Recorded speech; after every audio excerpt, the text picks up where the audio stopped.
Action! Hai semua, saya Werni. Terima kasih sudah nonton video saya. So, bagi kamu yang belum subscribe YouTube saya, kamu boleh tekan like, lonceng, dan komen supaya kamu boleh tahu bila masa saya upload video baru. Hari ini saya akan bercerita lagi tentang satu kisah pembunuhan berantai. Oke, pembunuhan berantai dengan pembunuhan itu lain. Pembunuhan itu hanya satu orang, satu jamang saja. Kalau pembunuhan berantai, itu artinya banyak, dia punya mangsa.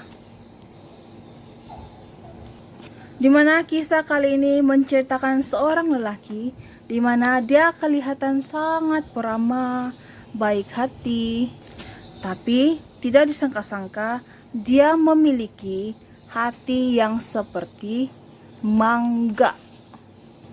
Malahan, lelaki itu also mengubah rumah dia menjadi tempat pembantaian mangsa-mangsa.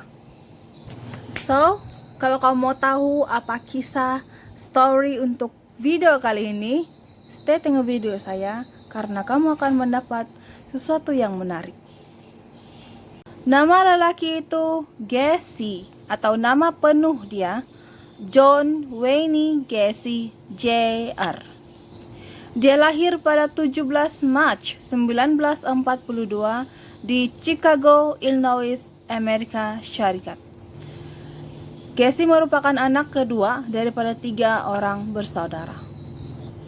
Mereka merupakan hasil perkawinan daripada John Wayne Gacy Sr. ayahnya dan Marion Elaine, ibunya si Gacy. Gacy mempunyai masa kecil yang sangat-sangat buruk, di mana ayahnya merupakan seorang peminum alkohol.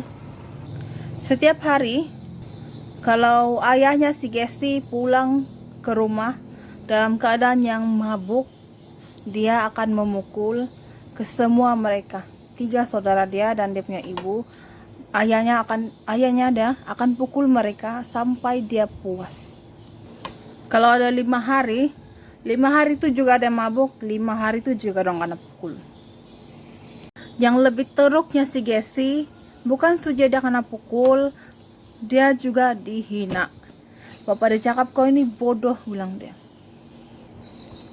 Dia bilang lagi, sudahlah kau ini muka buruk, bilang dia.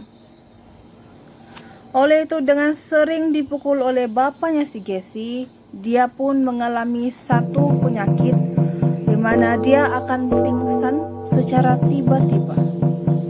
Tapi bilang bapaknya dia, main-main sejak kau nih minta kesian pura-pura pingsan. So, di sekitar tahun 1958, si Gacy ketika itu berumur 16 tahun.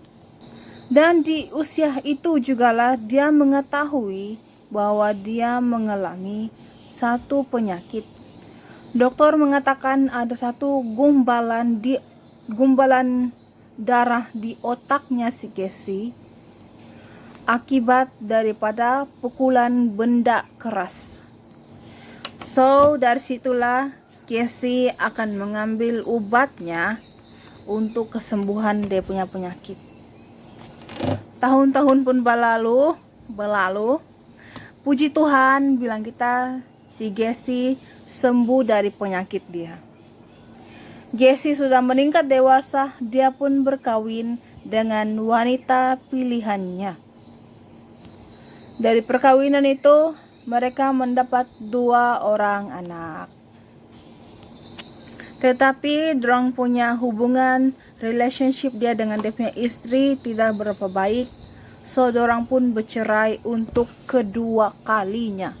Artinya ada lagi 1 orang, dia cerai lagi, dia kawin lagi 1 orang, dia cerai lagi. 2 kali sudah si Gacy cerai. Bercerai. Dari situ si Gacy tidak berkawin lagi. Dia hidup bujang, semen. Lepas itu dia memiliki rumah sendiri, rumah teres, 2 tingkat. Tibalah pada tahun 1960,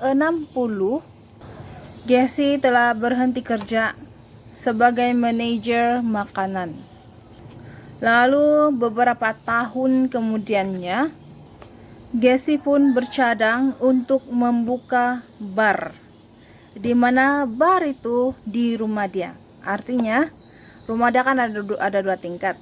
So bagian bawah nih yang dia ubah menjadi tempat minum, bar. Mulai dari hari itu juga dia memulakan dia punya jenayah. Kamu tahukah kenapa dia tidak kawin lagi? Kenapa si Gacy tidak kawin untuk ketiga kalinya? Karena dia memiliki kecenderungan homoseksual, atau arti yang lebih dahsyat, gay. Melalui bar itu, Gacy akan memilih siapa sahaja yang dia suka. Begitu banyaknya orang yang minum di sana, dia akan hanya pilih 1 orang. Pas itu dia akan membuatkan orang itu mabuk sampai tidak sadarkan diri. Sesudah itu barulah dia bantainya orang itu. Namun pada tahun 1968, datanglah pihak polis di rumahnya si Gacy membawa laporan bahwa dia dituduh atas serangan gangguan seksual terhadap 2 orang remaja lelaki. Namun Gacy tidak mengakui semua tuduhan, malahan dia mengupas seorang lelaki dan menyuruh lelaki itu untuk menyerang seorang daripada tuduhan tersebut.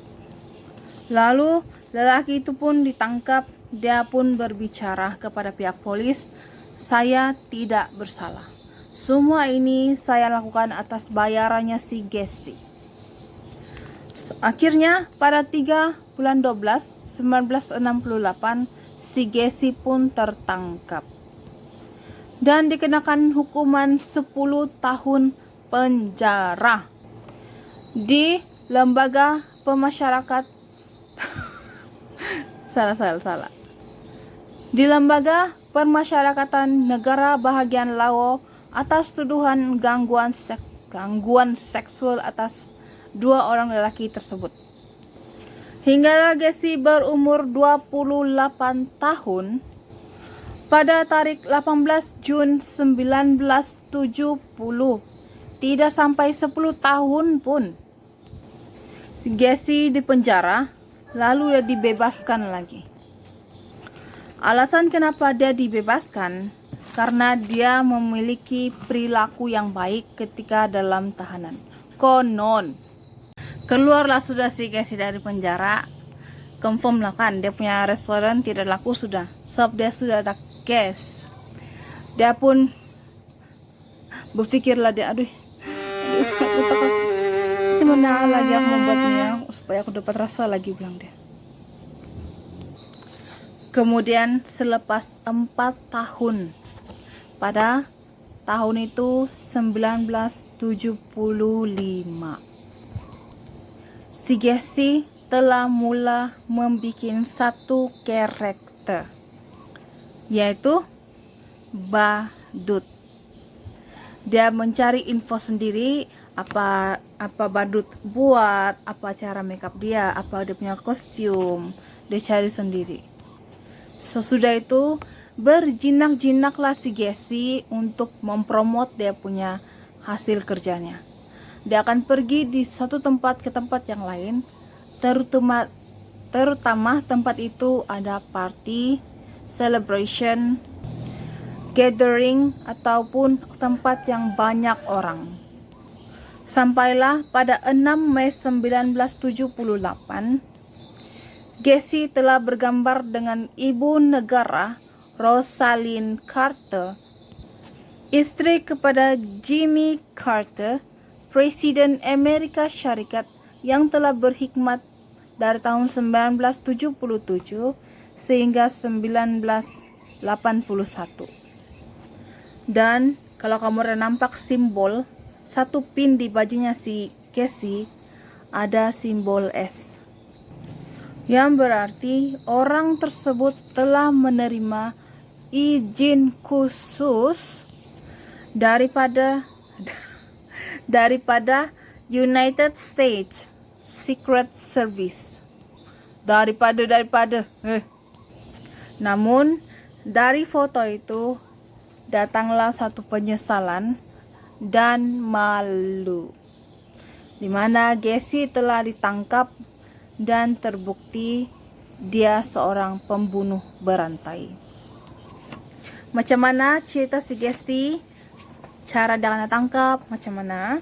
Begini cerita dia. Satu hari datanglah seorang ibu ke balai polis.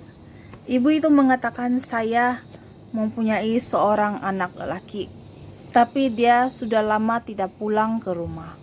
Pihak polis pun bertanya kepada ibu itu, adakah pesan terakhir ataupun dia dah bagi tahu di mana dia pergi?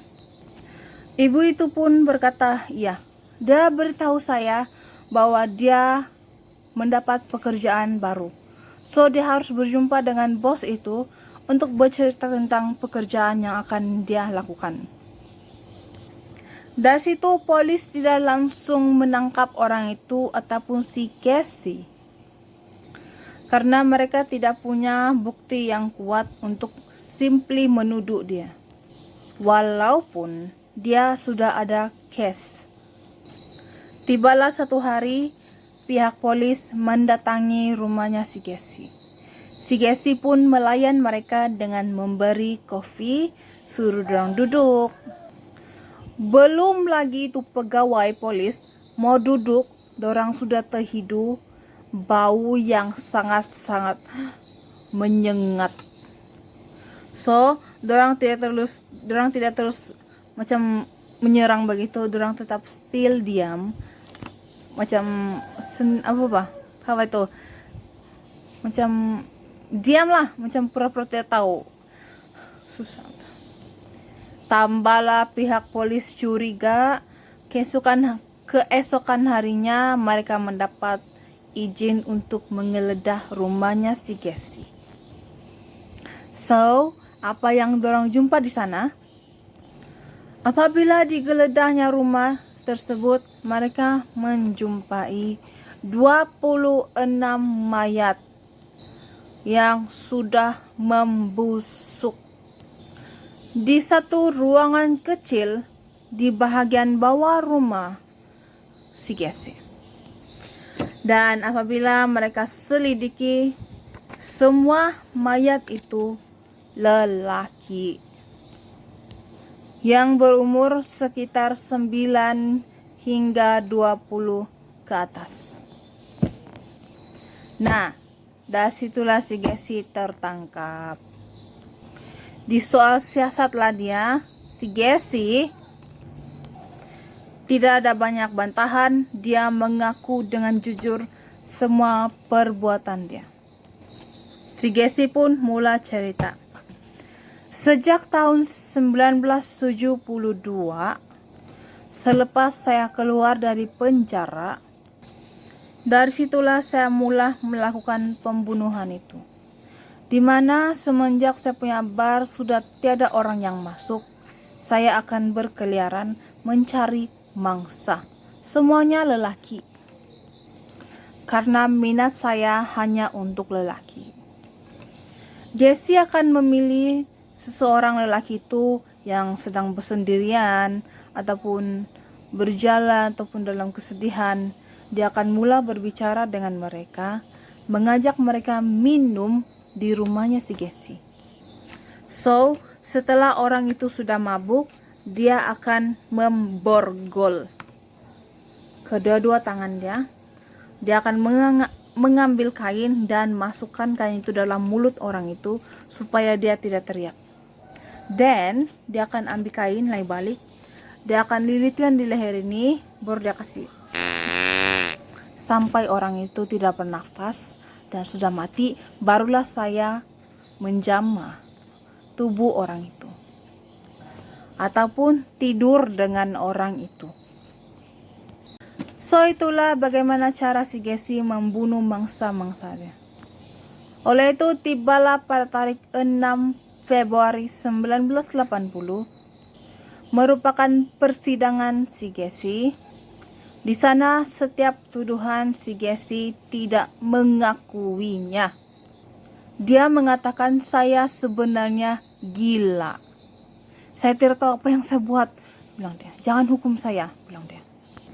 Malah si Gacy sempat ketawa di mana ketika pihak persidangan memberitahu si Gacy bersalah karena mengubur seseorang itu tanpa izin dan atas 7 mayat yang telah dibuangnya di sebuah tasik.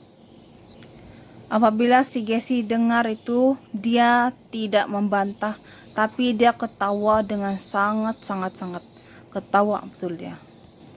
Persidangan si Gacy tidak mengambil masa yang sangat lama. Pada 10 Mei 1994, Gacy, or his full name, John Wayne Gacy Jr. Jr., disabitkan bersalah dan akan menerima hukuman mati di State Valley Correctional Center di Crest Hill, Illinois, Amerika Syarikat, dengan cara executed lethal injections. Sedang si Gacy menunggu masa dia untuk masuk di tempat itu, dia sempat berbicara kepada pengacaranya. Ayat dia begini, jika kamu membunuh saya, semuanya tiada gunanya. Tidak ada akan kembali selepas kamu membunuh saya. Itulah dia punya ayat, tapi dia cakap bahasa Inggris lah. Ya, kamu carilah sendiri. Bukan itu saja, sesudah si Gacy duduk di ruangan eksekusi itu, dia juga sempat lagi menghina petugas di sana dengan ayat ini. Kiss my Sot, betul ya. So, itulah ceritanya si Gacy. Namanya cantik macam perempuan, tapi sebenarnya dia lelaki ya. Kemudian cerita ini menjadi populer. Pada tahun berikutnya, cerita ini tersebar melalui film To Catch a Killer, Gacy, Dear Mr. Gacy, dan melalui buku juga The Last Victim, The Man Who Killed Boys, The Hunt for Serial Killer. Banyak lagi sebenarnya, banyak. Itulah cerita untuk video kali ini, di mana di Chicago ada seorang lelaki yang bernama Gacy, ataupun nama penuh dia John Wayne Gacy Jr. Jr. Dia seorang homoseksual. So, dengan melepaskan dia punya nafsu, dia telah membuka bar kecil di bawah ruangan rumah dia. Namun dia berjaya ditangkap. Sesudah dia dikeluarkan dari penjara, dia tukar dia punya karakter kepada badut. Melalui badut itulah dia mencari dia punya mangsa. Ikut situasi lah. Kalau mangsa itu dia bawa di rumah, so dia bunuh orang itu di rumah juga. Kalau mangsa itu dia jumpa ataupun dia bunuh di kawasan-kawasan lain, di kawasan itu juga dia bunuh dan buang orang itu. Tetapi akhir hidupnya si Gacy, dia tertangkap pada 21 Desember 1978. Saat dia ditangkap, dia tidak banyak cakap. Dia mengaku dari tahun 1972 sehingga 1978 dia melakukan dia punya jenayah. Dan dia tidak dibebaskan untuk kedua kalinya, tetapi dia divonis hukum mati dengan cara suntikan pada 10 Mei 1994 atas tuduhan pembunuhan, pelecehan seksual. Semua mangsa dia lelaki karena dia ada homo dia. Dia mempunyai sifat homo dan minat dia hanya untuk lelaki. Dan menurut catatan semua mangsa dia berjumlah 33 orang. So itulah video untuk kali ini. Apa pendapat kamu? Sila komen di bawah. Atau kamu ada kisah atau story yang kamu saya cover pas nih, sila komen di bawah. See you all in the next video. Saya Wirni. Thanks for watching.